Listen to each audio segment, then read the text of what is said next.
Кеш жарық қымбатты бауырластар, үйлеріңізде амандық пен тыныштық болсын.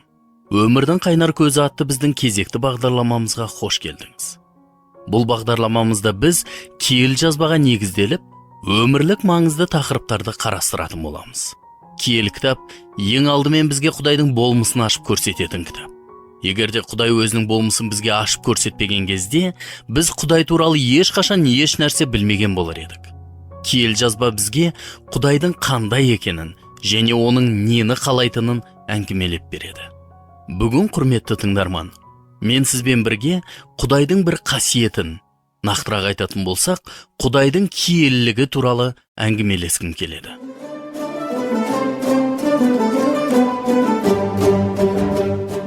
Сендер мені кімге ұқсатасыңдар, кіммен мені салыстырасыңдар деп сауал қояды киелі Құдай. Ишая пайғамбардың кітабының 40-шы тарауы 25-ші аятында. Оның киелілігін бізге адамдарға түсіндіру үшін иеміз екі түрлі салыстыруды қолданады. Бұл нұр мен от. Елші Жоханның 1-ші хатының 1-ші тарауының 5-ші аятында біз Мәсіхтен естіп, сендерге білдіріп отырған хабар мынау: Құдай нұр, оның ішінде ешқандай түнек жоқ деп оқимыз. Ал заңды қайталау кітабының 4-ші тарауының 24-ші аятында себебі Құдайларың жаратқан ие жалмап қоятын от іспетті деп оқимыз.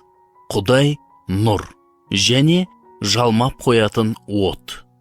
Тимотейдің 1-ші хатының 6-ші тарауы 16-ші аятында осы екі қасиеті бірге қосылады. Бұл жерде біз былай деп оқимыз: мәңгіліктің жалғыз иесі, ол ешкім жақындай алмайтын нұрда тұрады. Ешбір адам баласы оны көрген де емес, көре де алмайды. Құдай бүкіл жаратылыстан жоғары және ешбір таза емес нәрсе, әрі зұлымдық оның қасында бола алмайды. Күннің сәулесінің күшін біз бәріміз білеміз. Егер күн жазғы уақытта қатты жарқырайтын болса, бізге күнге қарау қиын болады. Бірақ біз әлі де күннен алыстамыз ғой. Мәліметтер бойынша күннің өзегінде температура 12 миллион градусқа тең. Егер күннің сәулесі осыншама күшті болғандықтан бізге оған қарау қиын болса, оның температурасының күшті болғаны соншалықты мұзды ертетін болса, онда күннің және бүкіл жаратылыстың жаратушысы қаншалықты ұлы десеңізші. Мен күнге жақындай алмаймын. Мен оның температурасынан еріп кетемін.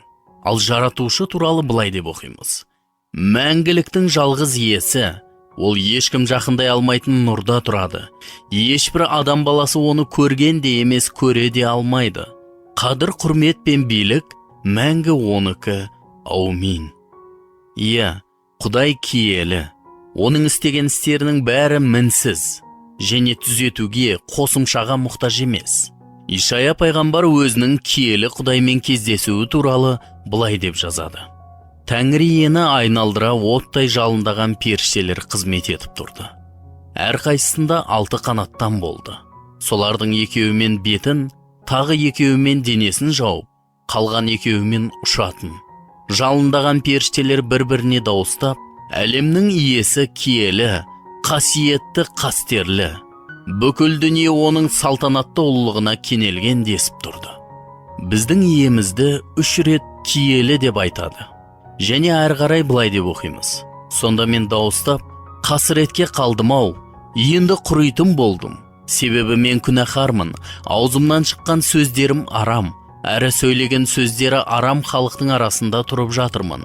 Сонда да мен патшаны, әлемнің иесін өз көзіммен көрдім деді.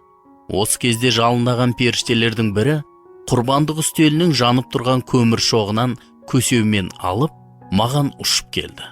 Ол шоқты аузыма тигізіп былай деді: міне, бұл еріндеріңе тиді.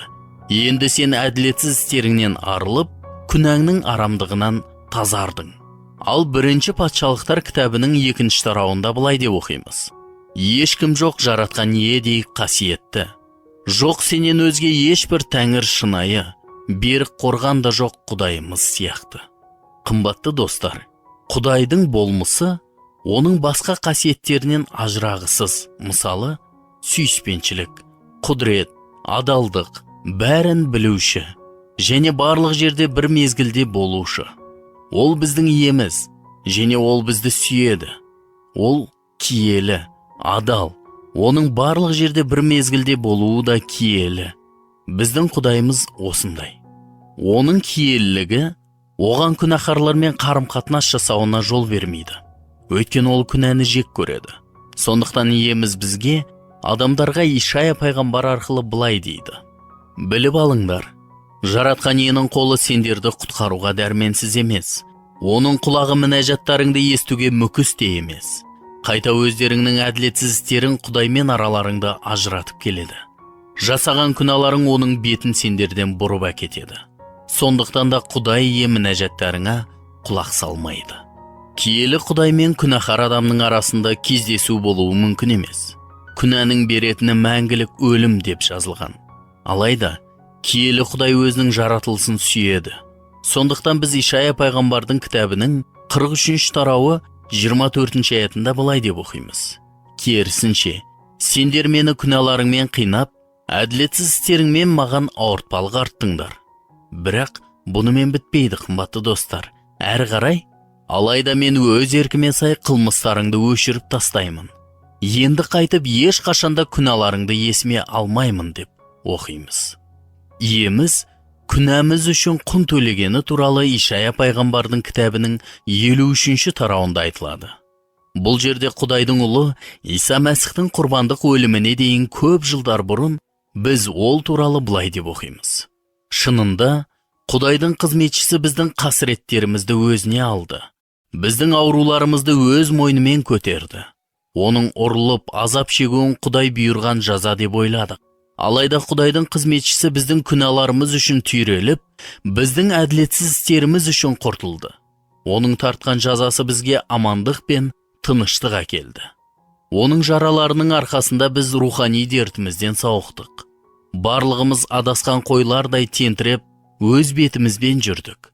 Ал жаратқан ие бәріміздің күнәларымызды қызметшісінің мойнына артты. Кез келген адам Мәсіхте дайындалған Құдайдың құтқарылу келісімін қабылдаған кезде, Құдай оны өзінің отбасына қабылдайды. Бірақ оны қабылдап, оған сенім артқандардың бәрін ол Құдайдың рухани балалары болуға құқықты етті деп жазылған. Енді біз киелі Құдайға мінәжат етіп, менің көктегі әкем деп айта аламыз. Онымен бізді сүйетін, қамқорлайтын, біздің қамымызды ойлайтын туған әкемізбен сөйлескендей сөйлесе аламыз. Ол жер бетіндегі біздің өмірімізде бізбен бірге болады. Және өзімен бірге мәңгілік мекеніне алып кетеді. Осы киелі Құдайдың адамдарға қатысты бір ғана тілегі бар. Бұл біздің жер бетінде киелі өмір сүруіміз. Құдайдың рухани балалары ретінде оған мойынсұныңдар. Бұрын оның шынайы хабарын білмей, өмірлерің жаман істерге жетелейтін құмарлықтардың билігінде болып келді. Бұған енді жол бермеңдер. Қайта өздеріңді шақырған Құдайдың қасиетті болғаны сияқты, сендер де бүкіл іс-әрекеттеріңде оған бағышталған қасиетті болыңдар. Тауратта оның былай дегені бар ғой: мен киелімін, сондықтан сендер де өзіме бағышталып, киелі болыңдар. Бұл оның қалауы, оның еркі. Құдай өзі туралы не айтқанын есімізге алайық. Сендер мені кімге ұқсатасыңдар? Кіммен мені салыстырасыңдар деп сауал қояды киелі Құдай. Адамдарға оның киелілігін түсіндіру үшін киелі жазба екі түрлі салыстыруды қолданады. Бұл нұр және от. Жоханның 1 хатының 1 тарауы 5 аятында біз былай деп оқимыз: Құдай нұр, оның ішінде ешқандай түнек жоқ. Ал заңды қайталау кітабының 4 тарауы 24 аятында біз былай деп оқимыз: себебі Құдайларың жаратқан ие жалмап қоятын от іспетті. Құдай бұл нұр және құдіретті от. Ол мәңгіліктің жалғыз иесі. Ол ешкім жақындай алмайтын нұрда тұрады. Ешбір адам баласы оны көрген де емес, көре де алмайды. Қадір, құрмет пен билік мәңгі оныкі. Аумин. Құдай бүкіл жаратылыстан жоғары және ешбір таза емес нәрсе, әрі зұлымдық оның қасында бола алмайды. Ол киелі. Ол бізге мен киелімін, сондықтан сендер де өзіме бағышталып киелі болыңдар дейді. Біз өз күшімізбен киелі, күнәсіз, әділ өмір сүре алмаймыз. Егер біз шынайы болсақ, онда Ишая пайғамбармен бірге қасіретке қалдым-ау, енді құритын болдым. Себебі мен күнәһармын, аузымнан шыққан сөздерім арам, әрі сөйлеген сөздері арам халықтың арасында тұрып жатырмын, деп айтуымыз қажет болады. Біз де Ишая сияқты тазаруға мұқтажбыз. Иеміз біз үшін құн төледі. Шынында Құдайдың қызметшісі, біздің құтқарушымыз Иса Мәсіх біздің қасіреттерімізді өзіне алды. Біздің ауруларымызды өз мойнымен көтерді. Оның ұрылып азап шегуін Құдай бұйырған жаза деп ойладық. Біз өз күшімізбен киелі күнәсіз өмір сүре алмаймыз. Елші Паул өзінің күшімен күнәсіз өмір сүруге деген ұмтылысынан еш нәрсе шықпаған туралы жазады. Менің бойымда, яғни ескі күнәһар болмысымда, жақсылық жоқ екенін білемін.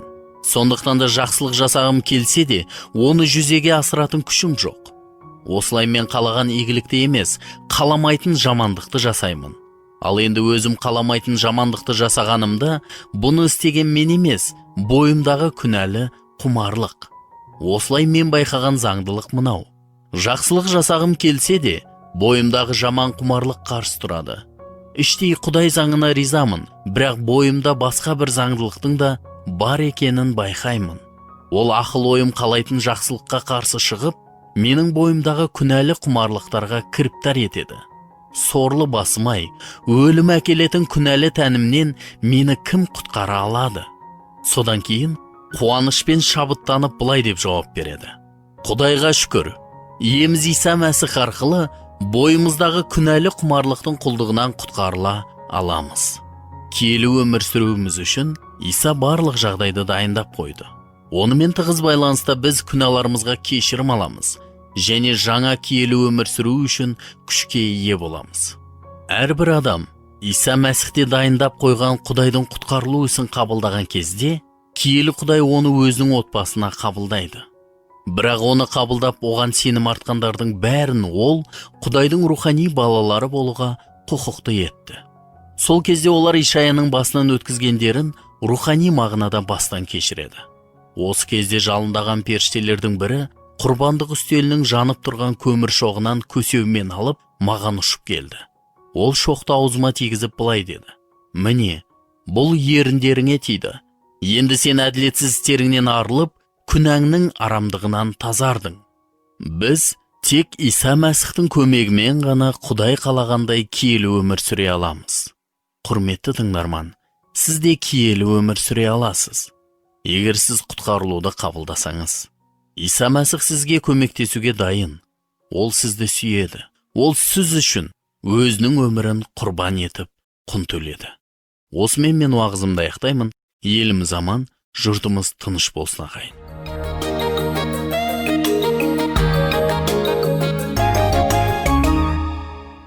Қымбатты тыңдарман, біз осымен бүгінгі бағдарламаны аяқтаймыз. Егер сіз бүгінгі бағдарламадан өзіңіз үшін пайдалы мағлұмат алған болсаңыз, немесе сізде қандай да сұрақтар туындаған болса, егер сіз өмірдің қайнар көзі болған киелі жазба кітабына ие болуды қаласаңыз, бізге хат жазып жіберіңіз. Сіз Орта Азияда тұратын болсаңыз, біз сізге хабарларымыз жазылған аудио таспа немесе киелі жазба кітабын сыйлық ретінде салып жібереміз. Біздің электрондық поштамызға хабарласуыңызға болады. Біздің электрондық адресіміз mostik7 айқұлақ inbox.ru. Сонымен бірге +7 707 385 83 93 нөміріне хабарлама жіберуіңізге де болады. Сізге осы нөмірде WhatsApp, Viber, Telegram жүйелері іске қосылғанын хабарлаймыз. Мен қайталаймын. +7 707 385 83 93. Сізден келген әрбір хат немесе хабарлама үшін біз өте қуанышты боламыз.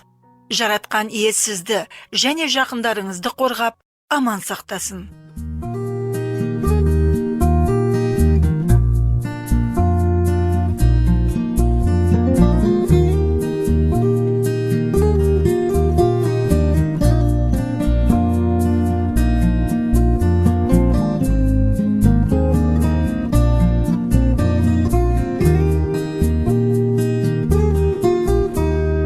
Нұрлы аспан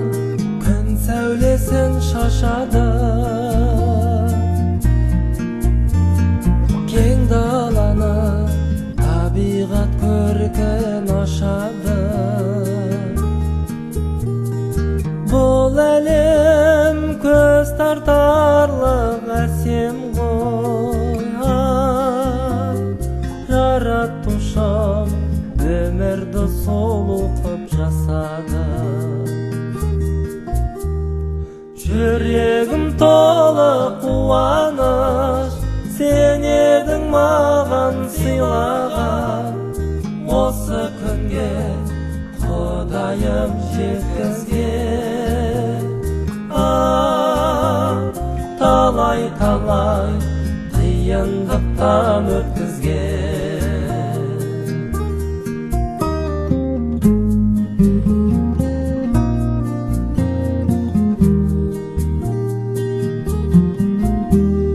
Бәрі өтті бұл өмірге келгенде, бәрі өтті әр ағымға сенгенде. Көп адамдар шындық жолды таппады, мені болса Иса ием сақтады. Жүрегім толы қуаныш, сен едің маған сыйлаған. Осы күнге Құдайым жеткізген. Талай қиындықтан өткізген.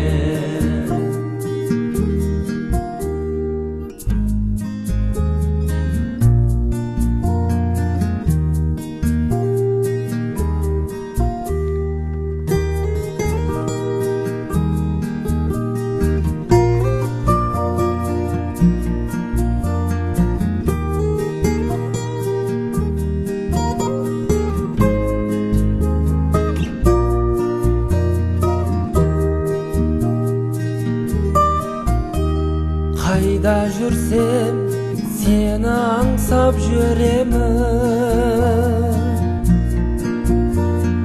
Мен өзіңді тірегімде білемін.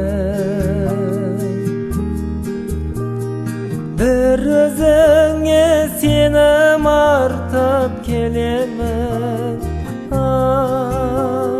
Жанымдасың, мен сеземін. Жүрегім толы қуаныш, сен едің маған сыйлаған. Осы күнге Құдайым жеткізген. Талай қиындықтан өткізген.